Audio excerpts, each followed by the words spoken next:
Welcome to Comment with me, George Galloway, here on Press TV, still the voice of the voiceless. Comment is the big conversation. It's sometimes the great debate, but it can't be either without your support. Above all, I need your telephone calls. The number to dial is 44-208-601-4555. You call us, we'll call you back, establish a clear line, and remember, if you get on the television with me, the volume on your television has to be down at 0, or I'll have to press swiftly on because no one will understand either of us. You can also SMS the show, 447800008066, and those come up here on the comment wall, as do the emails, which are the address for which is comment@presstv.co.uk. This being the 21st century, you can also tweet me at comment_presstv. Tonight we're talking about ISIL.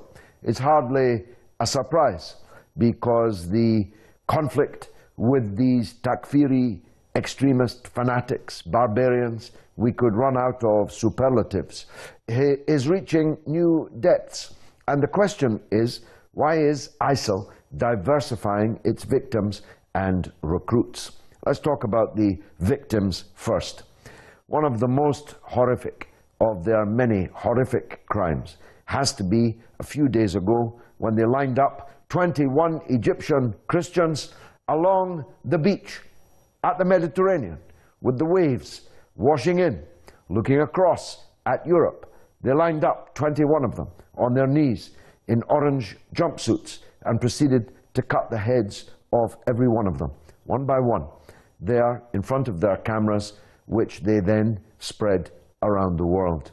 Even by their standards, it's a particularly horrific and foul act of criminality.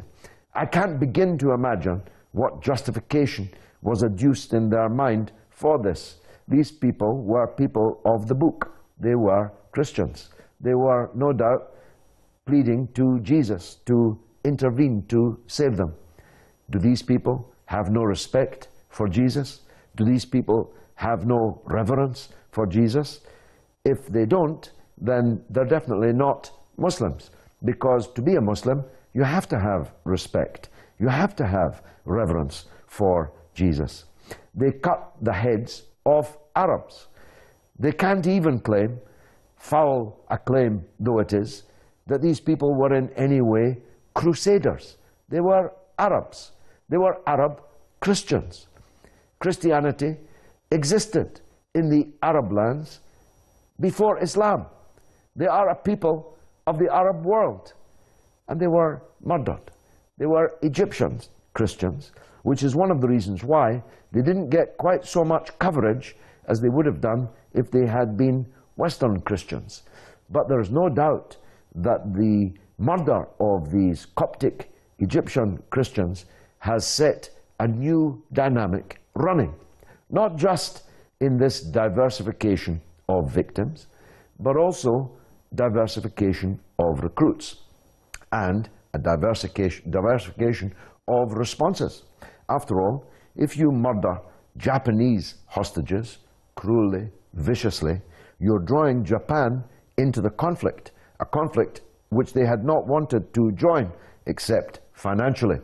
If you murder Egyptians, you're drawing Egypt into the conflict. If you murder, as they did, a Jordanian pilot, they are drawing Jordan more deeply into the conflict. If you add the British and the Americans and all the other nationalities whose nationals have been murdered by these people in the most horrifying way, you begin to wonder why ISIL is deliberately multiplying the number of its enemies who now have a bigger stake in fighting them.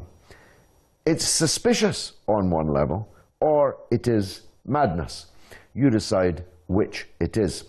In terms of recruits, I have in mind the murderer in Copenhagen who opened fire on a meeting, drilling automatic weapon fire through the windows of a meeting that was taking place to discuss the issue of blasphemy in publications, of course linked to the cartoons, as they call them, hate posters, as I call them.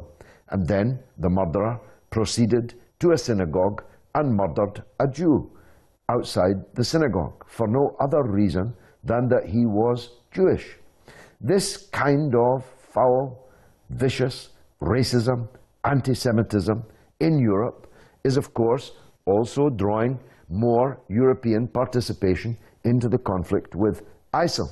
But the person who carried out the crime was, of course, a European. Some say he was Palestinian in origin, some say he was Tunisian in origin, but he had been brought up in Denmark, a liberal and relatively free society. But he turned into a bloodthirsty killer. Just today, in London, a 19-year-old man who had only converted to Islam a few weeks before, perhaps 2 months before.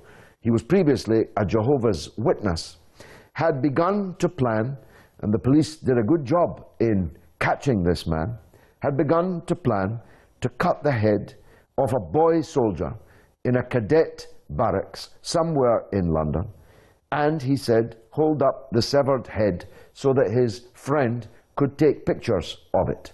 He wanted to emulate the two extremists who carried out a similar murder against a drummer boy in South London a couple of years ago.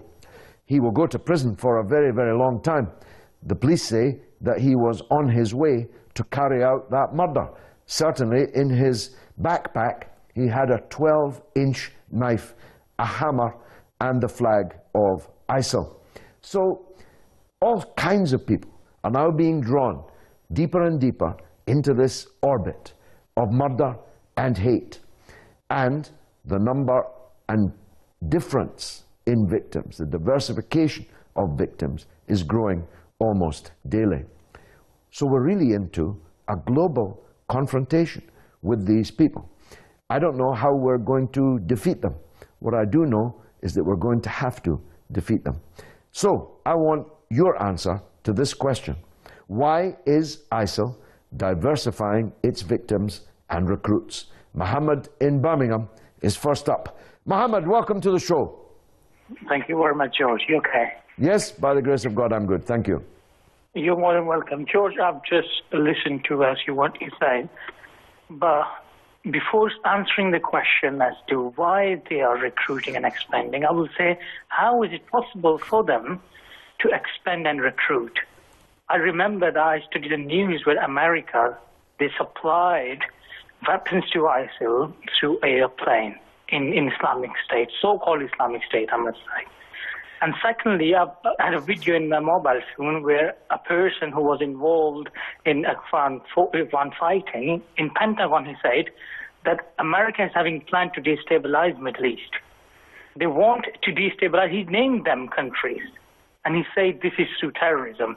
I studied today that Osama bin Laden, they didn't find Osama bin Laden until they destroyed all of the state in Afghanistan. Means this is just a propaganda to destabilize Middle East and Muslim states. Well, when you say that, Mohammed, let me stop you. I'll let you back in. When you say it's just propaganda, do you mean that the people we just watched on the screen about to cut the heads of 21 Egyptian Christians were not, in fact, Muslims? Well, Islam doesn't teach this. No, I know that. You don't have to tell me that. But are you saying they were not who they purported to be? Are you saying they were not Libyans, for example? Are you saying that the people doing the killing in Syria or Iraq are neither Syrian nor Iraqi? Are you saying that the Muslims, hundreds of them, who left Britain to go and fight alongside these people, are you saying that they are not who they say they are, that they're somehow American agents? Is that what you mean? Exactly, this is what I mean, because if I am British, I am Muslim. It doesn't mean that I'm not British if I am Muslim. Well, I'd be the last person to suggest that, Mohammed. That's not what I'm asking. Are you really saying that Jihadi John, the man who's cut so many people's throats, severed their heads, are you really saying that he is not a Muslim? That he's, that he's an American? Is he an American agent? Is he a British agent? Well, if you find the dead bodies, they're having tattoos, they're a pirate. What's that for? They're not circumcised. but they're keeping beard and they're trying to cut the throats of the people. Do you know how crazy this sounds, Mohammed? Do you know how crazy you sound? This is called a state of denial. Now, of course, the United States, Britain, did indirectly supply these people because they gave vast amounts of weapons and material to the so-called moderate opposition in Syria. Of course, one of those moderate opposition, and he was not in Al-Qaeda, he was not in Al-Nusra, he was not in ISIS, he was in the moderate opposition, filmed himself eating a man's heart. So we know how moderate the moderate opposition are. And it's true that the West, including Britain, supplied this so-called moderate opposition with vast amounts of weaponry, which was promptly taken from them, as could easily have been predicted, by Jabhat al-Nusra, which has become an adjunct of ISIL. So, of course, indirectly, the United States gave them weapons. But what you're saying is that these are actually Americans, that they're not circumcised. I mean, that's just madness, Mohammed. I'm not saying these are Americans. They are Iraqis there. But the thing is, they are being trained there, and the agents which go from West, in them states, train them. For the people who are already terrorists are training them there, they're brainwashing them. But the point which I'm trying to make is, they have nothing to do with Islam. And the second thing is, well, that's a given. Mohammed, that's a given. They have nothing to do with Islam, as I was just saying in my introduction. But that doesn't mean that they are American agents. I mean, to say that leaves you looking like a man deep in denial, which is not the river in Cairo, in Egypt. It's denial. And I know that they're not, because I know some of the kind of people who would do that. I've met them. So have you, if you're living in Birmingham. I've met them in London. Everybody who knows the Muslim Ummah has met the kind of people who are so fanatic with sectarian hatred that they would do that. And some of them are doing that, aren't they? They are Khawarij, yes, they are doing. Okay, Mohammed, thanks for the call. Let's go to Nasser in London. Welcome, Nasser. Yes, good evening, George. Good evening to you. All right. Well, I agree and disagree with you in some... You're welcome. That's what the show's about. Yes. You know, those people, you know, who committed the atrocities, talking about ISIL, the 21 Egyptians. Yeah. Now, it's been... Those people, I see them as mercenaries. The reason why is, you know, they were kept for 2 months. Nobody mentioned about them. And next thing we see them on the video doing the, you know, the killing, well, not killing, but they show them, you know, lined up.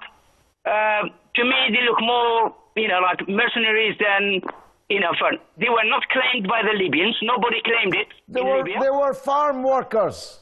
They were workers in the fields. Poor Egyptian workers, of whom there are thousands in Libya. And ISIL have now taken a now much larger number of them as hostages and say that they're going to murder them. What do you mean mercenaries? They're workers. They've got wives who are weeping for them now. They've got mothers and fathers. They're not mercenaries. They were farm workers. I'm trying to say, the people, you know, the people who were held, they are citizens, Egyptian citizens, yes. But the people behind them, you know, with the hiding their faces. The killers, you mean? You mean the killers? The killers, yes. I beg your pardon. I apologize. No, they are criminals, because there is no space in Islam for those people. First, second, both of those points are a given. Can I ask you what you mean by mercenaries? Are they doing it for the money? Because I don't believe that at all. I don't believe that they're doing it for the money. Well, you know, there is a purpose doing it. What they want now is Libya. You know, they got Iraq, they messed in Syria, now they are in Libya. Now, the reason they are in Libya, you don't see them in South America. You don't see them in Europe. You don't see them in Central Africa. Where there is a wealth, there is, those who I'm talking about, the Zionists. So, it's not, look, brother, this is denial. This has nothing to do with the Zionists, or not much to do with the Zionists. This is a sickness inside the Muslim Ummah, the sickness of sectarian hatred. And it's been going on for at least 200 years, maybe 250. It's been going on for centuries. This kind of sectarian hatred that is ready to murder, massacre, torture, crucify, dismember, behead, decapitate, on the basis that the person being butchered does not share the religion of the man doing the butchering. Of course it's got nothing to do with Islam. It's the antithesis of Islam. But that doesn't mean the people doing it are Zionists. They're not. They are extremist, Takfiri, fanatic, savage Muslims. That's the truth of it. And what's to be gained by denying it? If you deny it, you're never ever going to confront it. Maher is in Chicago in the United States. Let's hear from him. Maher, welcome. How you doing, George? Good evening. By the grace of God, I'm good. Thanks for calling. From the Windy City. Go ahead. Well, regards to whether these guys are Muslims or non-Muslims, I mean, just because they might, some of them might be from the Middle East does not mean they're Muslims. The Takfiris and the ISILs, I believe these are people either paid for, misled, or even come from dictatorships where they're trained to honor their dictatorships, to do what they want to do, and saying the Zionists don't have nothing to do with it, that's not true. The Zionists have their hands, up to their elbows in it. Tell me how. Okay, so tell me how. Well, you got this Takfiri and ISIL fighting between Syria and they're Iraq. on the same side. The Zionists are. The Zionists are on the same side. The equipment that we see that they're getting is not brought down by land. It's brought down probably by planes and by. So who's behind it? But it's just not true, Maher. It's just not true. ISIL got their equipment because they stole it from the so-called moderate opposition in Syria, and then they got it in their lap when the Iraqi army threw down their weapons, abandoned their vehicles, and ran away last summer. It's just not, look, it's just not true. So why do people keep saying it? Now, of course, Israel is on the same side as ISIL. Of course. Israel wants the Arabs to be in a state of total chaos. Israel wants the downfall of Bashar al-Assad. So do ISIL. So objectively, they're on the same side. Of course that's true.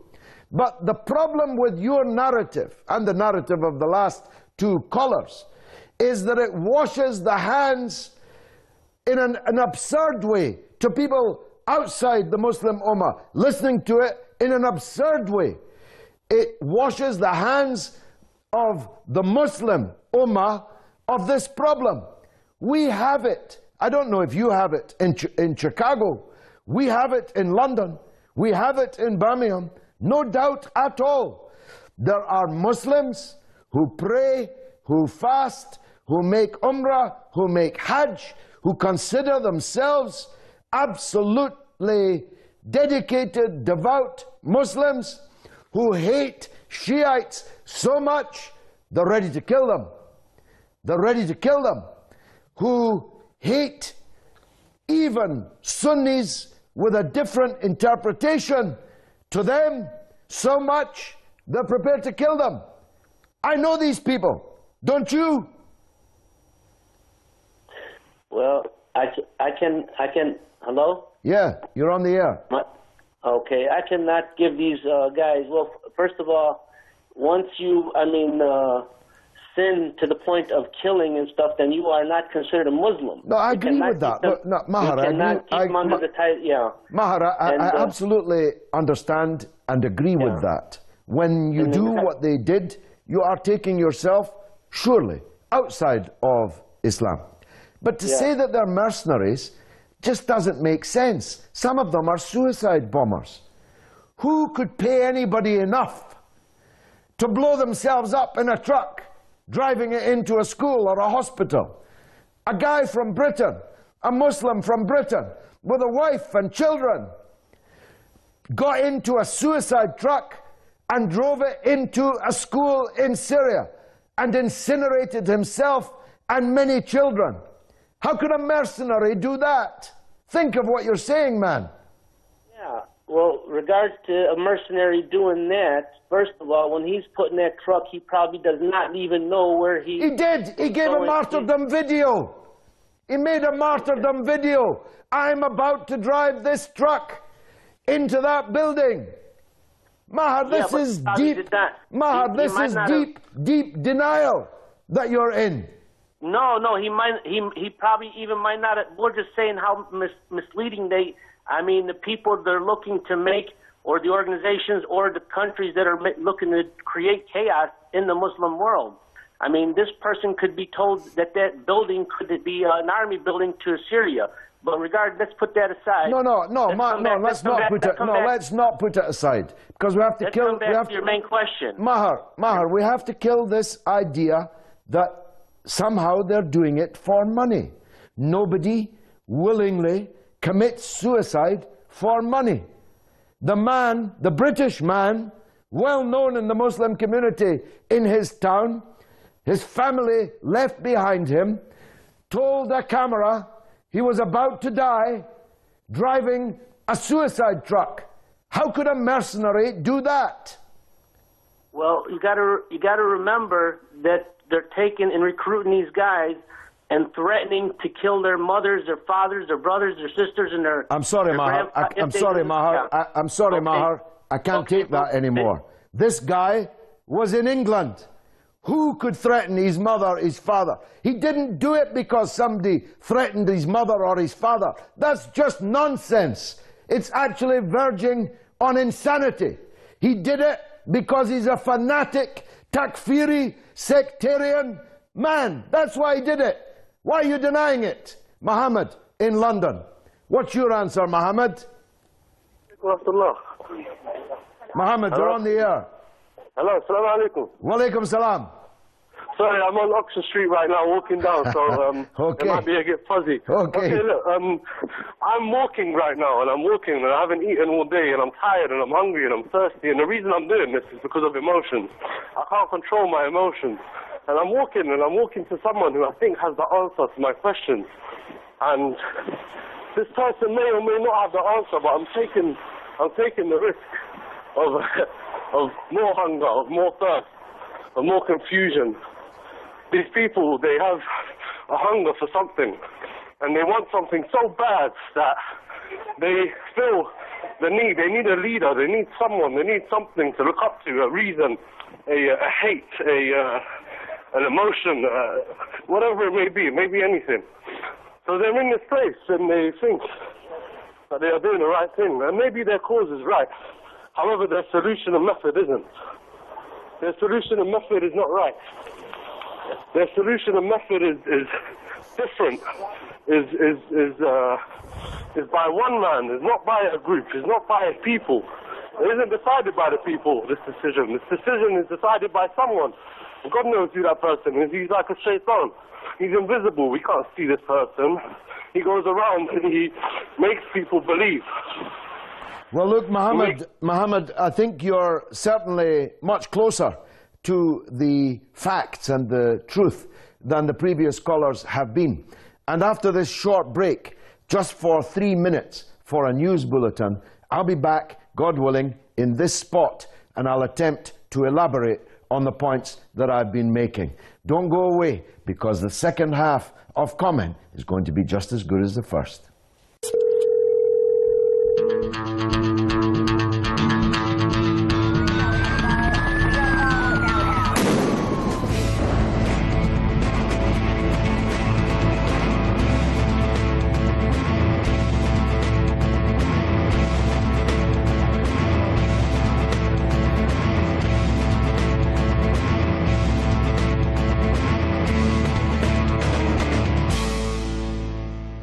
You're watching Comment with me, George Galloway, on Press TV, still the voice of the voiceless. We're discussing ISIL and asking, why is ISIL diversifying its victims and its recruits? From Copenhagen to the shore of the Mediterranean this week in Libya, where Christians and Jews were murdered by ISIL, and in the case of Copenhagen, by someone who grew up in Denmark.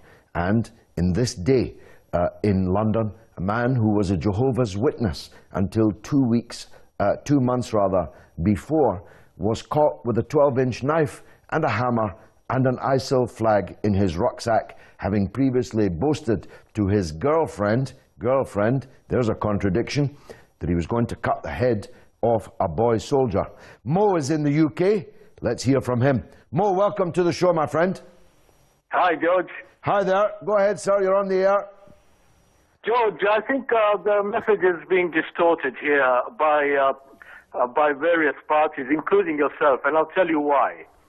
The person in Denmark, he has no ties, or hasn't been proven he has any ties with this so-called ISIL. He was a criminal, just released from prison, and someone gave him an automatic weapon and told him about the location of this meeting, which was not publicized. You can check on that. It was not publicized, and someone drove him to that location to shoot out the place. So we don't know if he was part of ISIL, and I think that's a distortion.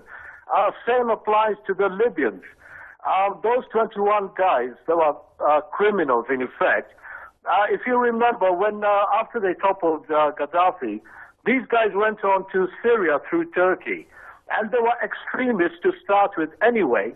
They came back, they're now back in Libya, and they're carrying out atrocities again, probably to attract or to bring in Egypt into the battle.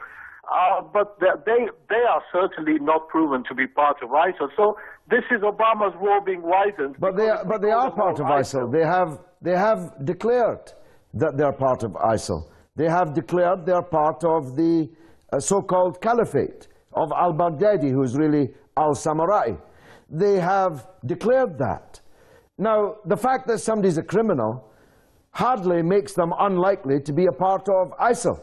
It's more of a qualification for being a part of ISIL. Now, I don't know enough about the person in Copenhagen, but I know that ISIL approved of the action that he took. I do know more about the murderers in Paris. I know that they were supporters of Al-Qaeda and of ISIL because they told us so. They told us so in videos that they left behind them. And I know that Al-Qaeda in Yemen and ISIL in the camp of al-Baghdadi hailed the mass murder that was carried out in Paris. So it's hardly fanciful to imagine that the guy in Copenhagen was a part of a developing narrative which is deeply involving ISIL. Now, I don't really know what it is you're trying to say. Somebody gave him an automatic weapon. Somebody told him about the meeting. Somebody drove him, you say, to carry out the murder that he did. Who would that somebody be, Mo? Well, George, neither you nor I know who that somebody is. Obviously, somebody did. But the point I'm trying to make is like this Jehovah's Witness or lapsed Jehovah's Witness who converted to Islam. He must have had some criminal background, and he's going to carry out a crime in the name of now ISIL. you're jumping to conclusions. Membership. No, Mo, now you're jumping to conclusions. In fact, he doesn't have any kind of criminal record. The judge said so today. He's never been in any trouble with the police before. So the fact that someone is a criminal is hardly a disqualification for being a part of the mindset. I'm not saying he's got a membership card saying member number X of ISIL. That's not how it works. He was ready to do what he was ready to do, and perhaps was on his way to do, because he buys this Takfiri narrative that the thing to do is to go out and look for somebody's blood to soak the ground with. It's just a fact that there are such people. He's only a recent convert. Let's talk about the guys in Paris. These guys in Paris were highly developed, trained in the Yemen in terrorism. There are terrorists in our midst. Now, there's no point in denying that, because if we deny it, we'll never fight it, Mo. We'll never confront and defeat this Takfiri mentality if we deny that it actually exists. If we say that they're Americans, or they're Israelis, or they're just criminals, we'll never defeat this. That's my point, Mo. George, don't mix me with your first couple of callers. I've never denied this. Okay, go on. But I'm saying to you, yes, you're right. There are those extremist fools among us, but they are not us. They are on their own and they're idiots. But the ones who have let us down are the monarchies in the Middle East. Well, you're right about that. On that, we're on the same page. I'm in no doubt how this phenomenon came to be so dangerous and strong. No doubt at all. The complete failure of the corrupt kings and the puppet presidents who rule the Arab world almost without exception. Yes. The British giving away Palestine. Yes. Sykes and Picot with their false division of the Arab world. Yes. The Iraq war, against which I fought as strong as anybody else in the world. Yes. The war in Lebanon. Yes. The oppression in Palestine. Yes. All of these are reasons for. But that doesn't negate the fact that inside the Muslims, and God said so in the Quran, that there will be people who fast all day and pray all night and have long beards, and they'll recite the Quran in the most beautiful voice, but the spirit of the Quran will never cross their lips. Isn't that in the Quran, Mo? You're absolutely correct, George, but here is the point. The Wahhabist ideology emanates out of Saudi Arabia. Yeah. And the people of Saudi Arabia need to rise up and remove these false kings. And you should lead that army, George. We say I'm ready. I'm ready, Mo. Thanks for your call, my friend. I appreciate it, and I'm sorry if I offended you in my response. Let's go to the comment wall and hear some tweets. This one from the Avenger. I think ISIS and Israel are in cahoots to get at Iran, using Syria as a proxy. I'm sorry, that's all a bit convoluted for me. Dethi Olawi, forgive me if I pronounced that wrongly. IS are a barbaric bunch of Neanderthals, but yet are intellectually competent, which is dangerous. They're certainly technically competent. Their movie production is of a Hollywood class. Lotana Aikadife, until the Muslim world takes the blame instead of pointing Israel, terrorists will conquer. Well, Israel is a part of this equation, no doubt, but it's not the fundamental or central one. Keep your tweets coming in. Have I missed one? Yes, Belag Ross. When streakers run onto sports pitches, cameras look the other way. Do the same to ISIL. Starve them of publicity. Well, I understand the emotion behind that, but I'm afraid that that won't solve the problem. Let's go to that voice of wisdom, despite his youth. Robert in Peterhead in Scotland. Robert, welcome back. Good evening again, George. Good evening, sir. Well, basically I think that ISIS, this so-called Islamic State, even though there's nothing Islamic about it, it's barbaric, it's Khawarij, it's Rafida, it's all of the above.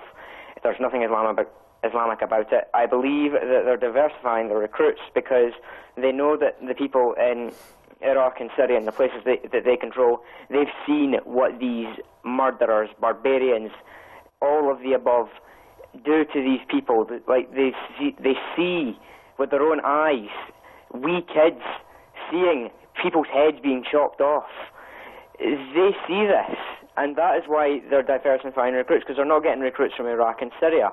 And they're appealing to the naive, angry young Muslims in the West, because, let's face it, the That's government... the point. That's the point, Robert.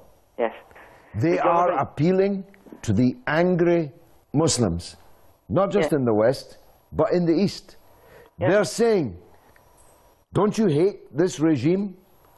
Don't you hate this false border? Don't you hate the fact that Palestine is in the hands of foreigners? Don't you hate the corruption, incompetence of the people who rule the Muslim world? Largely, almost, from one end to the other? And of course the answer to that is yes. And then they say, then follow us. The problem is, they are worse. They are worse than the people they're trying to bring down. There will actually be nothing left if they come to leadership of the Muslim world. That's the point. Robert, good call. Zulfikar is in Texas. We better hear from him. Zulfikar, welcome. Hello, Mr. George. Hello, sir. Hello. Again, sir. I'm very happy to talk to Texas, always. Go ahead. Yes, sir. We always look forward to listen to your comments every Thursday on a Press TV, sir. Thank you, sir. You're doing a fantastic job, and God bless you, sir. You are looking very involved today and puffed up. I'm glad to see you like that, sir. Thank you, sir. But the reason is, what I'm trying to say is the ISIS is a barbaric army of devil, which is my Prophet Rasul Azim Muhammad Mustafa has said it, that devil's horns is going to appear in Saudi Arabia, and apparently those Al Saud family has done utmost to flame this fire at their highest level. They're killing innocent lives left and right. They have no mercy for humanity. When I see Yazidis, Shias, Sunnis, Coptic Christians, Jesus lovers, Jewish, they've all been slaughtered on the name of my religion, my Islam. My Islam has been portrayed in the Western world as a terrorist Islam. Islam has nothing to do with these barbaric, unhuman, cannibal people, sir. And these will be destroyed, inshallah. Why I said they will be destroyed and defeated? Because of the army of Imam Mahdi has flourishing and inshallah appearing. Well, God willing, they will be destroyed, but it's not an apple that will just fall from the tree. It's going to have to be done, and I'm afraid there's going to be no way other than fighting and defeating them. Of course, that's a necessary but not sufficient answer. The rottenness of the rulers that I talked about earlier and the other issues have to be tackled. Tackling the mindset here at home and in the United States and elsewhere is our responsibility, but the actual fighters of ISIL are going to have to be fought on the ground and defeated. Thanks for that, Zulfikar in Texas. Mustafa is in Gambia. From Texas to Gambia. How wonderful. Mustafa, go ahead. George, assalamu alaikum. Wa alaikum salam. To my understanding, I don't think there is anything Islamic about this organization. We should not call them anything like Islam, because what they're doing is not Islamic. It's just a mere criminality. It's a satanic. It's a satanic state, Mustafa. It's not, Mustafa. It's not an Islamic state. It's a satanic state. Shaitan. Shaitan is the real caliph. And then the West is also a contributing factor to this, because they interfere so much into the Arab world to the extent that they put something in that they don't even know. They jeopardize this whole situation that's going on around there. And I think they also need to have their first, they don't need to have a war against them, because killing people is nothing Islamic. The Quran didn't say, kill your fellow. So doing that is out of it. But then the West should also contribute a lot to eradicate this Islamic so-called state out of the Arab world, and then leave the Arab zone for the Arabic people to rule. We cannot be interfering every time. Ameen. Ameen, Mustafa. Excellent. Great contribution. Well, we were in Texas, then we were in Africa, in the Gambia. Now we're in Bradford with Zona. Zona, welcome to the show. Zona? Ah, what a pity. Hello, Zona, are you there? Hi, can you hear me? Yes, now I can. You're on the air, sir. Go ahead. I'm actually sick to the back teeth of people constantly saying Islamic State, the not Islamic State. Let me just explain to you. This Islamic State is as Islamic as you can get. Let no one fool you. What's been going on with Islamic State in the public domain has been going on in Iran, Saudi Arabia for years. Just the problem is there's been no social media to portray it in the public domain. This is as Islamic as it goes. So anyone who says it's not Islamic State, this is what Islam is all about. Let no one fool you. And I can tell you one thing, that the day they start with Israel, I promise you, they'll be smashed to smithereens. You've actually been on here before, Zona. That's why... Zona, you've actually been on here before. You're not in Bradford, you're in Broadmoor. You're in Ward 5 in Broadmoor, the hospital for the criminally insane. Everyone's seen your video of the ranting, raving, fanatic, venal, violent rhetoric already. So why are you pretending you're in Bradford? You're in Broadmoor. Has got to be a strong Israel, has to destroy this ISIL, and we have to show that a strong Middle East is where a strong Israel is in the Middle East, and that's the only way ISIL will be defeated, because anything happens to Israel, the Middle East is Armageddon. Why don't you get a tin hat and go and fight ISIL? Well, that's not my profession. I'm sorry to tell you. Why don't you get a tin hat? You want other people to shed their blood. I didn't say no, Zona, you're a big hero. You're a big fighting man. Why don't you go and fight them? You're not giving advice to everybody. Why don't you go and fight them, Zona? You shove off to Gaza. No one needs you here. Why don't? Well, I can't get into Gaza. I'm not allowed into Gaza because Israel's ally, General Sisi, won't allow me into the country, so I can't get into Gaza. But we're not actually discussing me or Gaza. We're discussing your thesis that a strong Israel, I don't know how much stronger you need to be, you've got 220 nuclear weapons, how much stronger do you need to be?